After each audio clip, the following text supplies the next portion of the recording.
Hello, and welcome back to The Evils. In this episode, we'll be looking at everything involving map design and how we go about bringing all the various map designs from concept into reality. For some background on the visuals and the theming of the maps, please go check out our video on the game's setting and art style. But for a quick recap, what we want are painterly maps, i.e. much of our map is illustrated. For those of you who are familiar with game development, you'd immediately be thinking, ooh, that sounds like a lot of work, and yeah, you're not wrong, it kind of is. But, it's a style that we wanted, so we had to figure out how to make it work. No rest for the evils, as it were. So, first step in the process is to separate out, the gameplay from the backgrounds. Gameplay elements tend to have much more different requirements, i.e. they need to, match to a grid and be clearly seen to be interactable. So, figuring out what is the first step, which leads us to our first layout and concepting sketches for a map.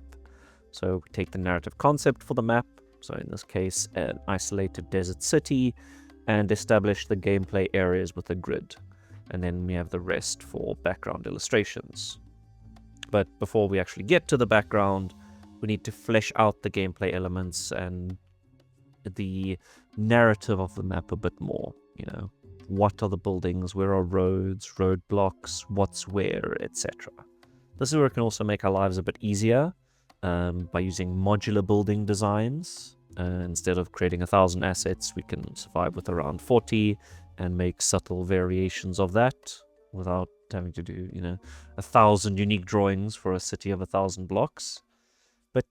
At the same time, we can't go too small on that scale. If there's too few variations, the map feels bland and samey. So, what's the right balance? For that, we set up thematic districts. So we split the areas of the map into these different zones that we can tie to both a specific narrative gameplay function and then look and feel. So that allows us to break down the virtually infinite possible combinations of buildings and landmarks into these kind of thematic chunks that make it easier to deliver on and just, think about it in general. So for example, here we have the Yards district. It's a sprawling junkyard of ramshackle hovels, improvised housing, and just loads and loads of trash. With that theming in mind, we have, direction for the gameplay elements, the background, and, it's actually relatively achievable to do. It also helps us differentiate that area from our other areas.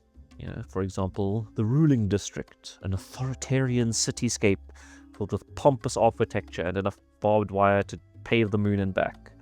So doing it this way helps solve both our goals of providing enough visual variety on the map and still makes it achievable with a relatively limited amount of assets while still doing a nice custom painterly background. Pretty hardcore, but it seems to be working for us. But yeah, that is how we handle maps and districts. Please go check out our Discord for more updates on the game, and the link should be in the description. Thanks for watching, and remember to take it all with the evils. Ho ho ho ho.